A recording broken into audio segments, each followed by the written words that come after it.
Welcome to our Thursday Facebook and Instagram Live. I'm super happy to be here with you today.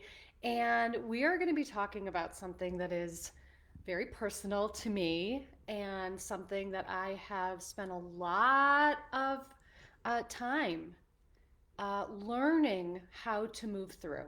And so I want to share it with you if it's something that particularly resonates. What I do find is that when I talk about this topic, it does seem it does seem that there are many of us who have this kind of relationship to busyness versus pleasure and fun. So I really want you to check in with yourself to see, are you choosing busy over pleasure?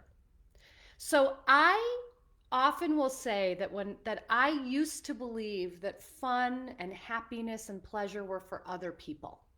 I thought fun and pleasure was really about being lazy, was something that was uh, not a necessity, but a luxury, and a luxury that was really indicative of not having ambition or indicative of not really feeling that there was a bigger sense of meaning or purpose to work toward. And I'm happy to share with you that I no longer think that that's true. And in fact, filling ourselves, infusing ourselves with pleasure and fun and joy is essential to being able to bring our work to the world. So, I'll just share a few things with you that come up for me around this. I know that I used to choose busy. Busy was my drug of choice. Busy was the way that I could avoid having to deal with what was really going on inside of me. Busy is what actually allowed me to stay in my abusive marriage for 18 years. Busy is what gave me a sense of feeling valued and worthy.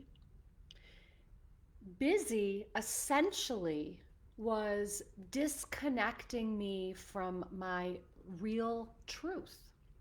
And I'll often say we create chaos in our life when we avoid the truth. So busy and chaos was giving me a way to give myself an excuse, rationalize, or justify not really digging deeply within to find out what was true for me.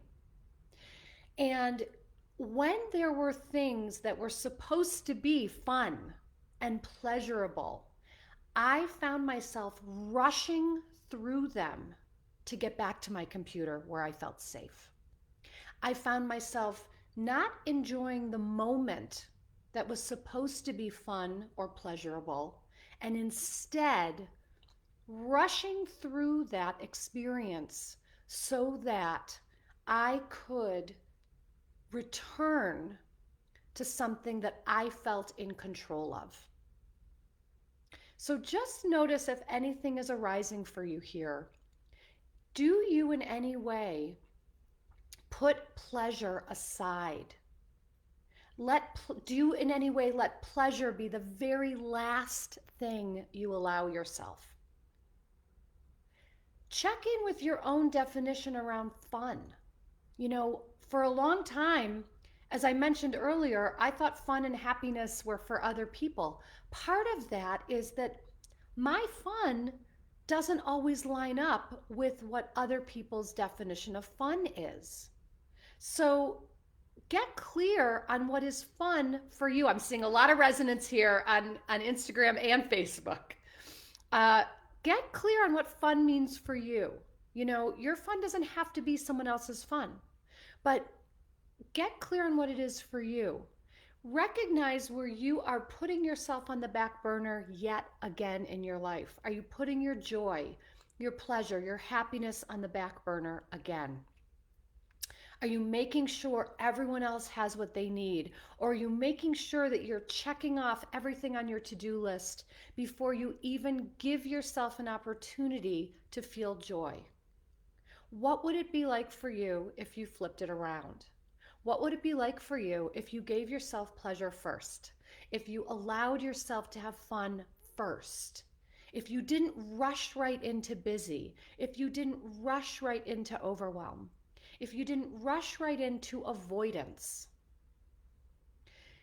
When we fill our own well, we have much more to give to ourselves and to give to others. We can't give from an empty well. And yet, so many of us over and over again continue to try. So, when we're in this space of recognizing that there's a transition happening, and I think the pandemic has given us this opportunity. It even now, as there, we're not quite out of it, and we're not exactly in it the way we were a few months ago. There's a lot of information that is conflicting. We're still having to make our own choices around what feels okay and not okay for us. We're still setting our own boundaries around the pandemic. So there's this sort of feeling of like in between, this liminal space. And I want to remind you that it is so essential to honor the space between no longer and not yet. Honor the space between no longer and not yet. Don't rush. Don't rush in this space. This space is what creates resilience and resourcefulness. This space gives us an opportunity to assess and reassess, to calibrate and to recalibrate. So start to realize, what is your driver? Some people, one of my dearest friends, is driven by pleasure. He is absolutely 100% driven by pleasure. And I will say, he has really helped me learn how play, how pleasure, how fun is so important. It's not an afterthought. It's not a luxury. It's essential. So recognize, if you have someone in your life and you would perceive that person as, full of play, full of fun, full of leisure, driven by pleasure, happy go lucky, carefree, whatever it is, if that's not you, because trust me, that ain't me. It's not my natural state. But the more I'm able to embrace those qualities in someone else, I'm able to embrace them in myself instead of judging them. I used to judge them. As I said before, I equated fun, pleasure, happiness, joy, play with lazy, with not ambitious. And I've really learned how to flip the switch around that, to recognize that play and fun and joy and pleasure and feeling good fills me. And when I'm feeling good, I make different choices. I make choices that are much more supportive instead of sabotaging. And these can be little things. I posted an Instagram story the other day. It was Tuesday, and it was a gorgeous morning. And I thought I had the whole day in terms of weather, but I had some specific things that I had to do in the morning. And then I happened to look at my weather app, because I am one with my weather app, and I noticed that right around 1:30 or 2, when I was planning on going out for a hike, it was in my calendar, it was supposed to rain, big rain. So I very quickly juggled my morning to make sure I could get out for my hike. Now, for me, my hike isn't so much about exercise. My hike is about freedom. My hike is about being out in nature. My hike is about breathing. My hike is about clearing my mind and allowing creativity to come in. And so my hike is as essential to me as my meditation practice and my journaling practice each day. And so I was able to reconfigure my morning so that I could choose my pleasure over just staying buried in work and reconfigure the day. Now, I know we're not always able to pivot our schedule in the moment, but my question to you is, if you prioritized your pleasure, if you prioritized your passion, if you prioritized feeling good and fun and play, wouldn't you end up doing the things you really want to do more often than you're doing now? We find it so easy to make excuses. We rationalize, we justify why we don't do the things we want to do. We know the things that have us feel good, and yet we consistently choose to do something against what has us feel good. So, everything I'm talking about here is in support of you prioritizing your pleasure, your play, your fun, not anyone else's definition of those things. The more you can embrace those elements in your life, the more resourced and more flourishing you're going to feel to be able to bring yourself to the work you are doing in the world. It's going to infuse your passionate work with more purpose, with more meaning. And isn't that what we all want?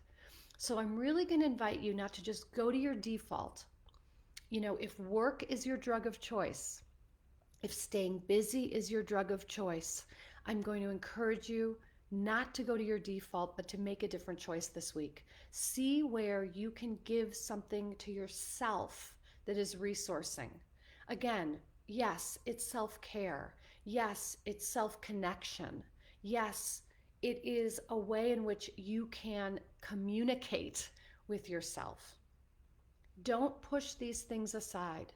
The more you push them aside, the more disconnected to yourself you're going to remain. The more discouraged you're going to feel, the more dissatisfied you're going to be.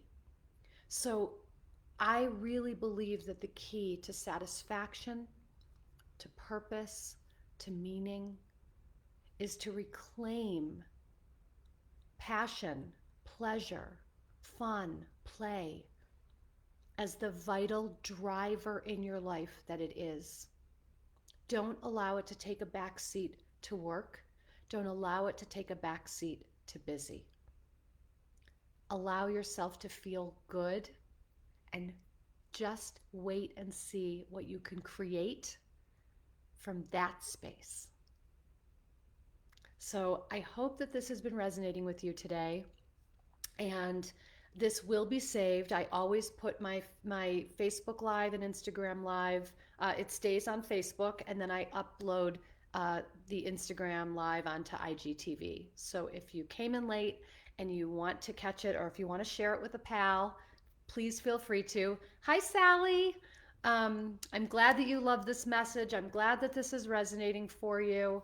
And hi, Kyle. So sweet to see you.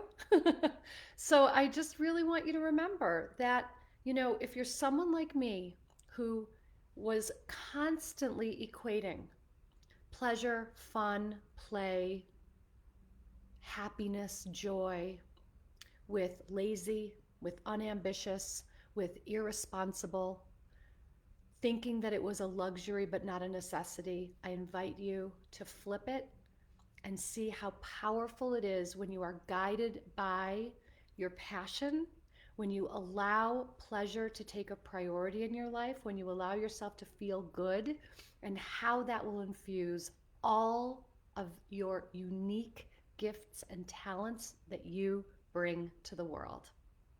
All right, loves, so wonderful to see you here today, and I look forward to being here with you again next week. Bye-bye.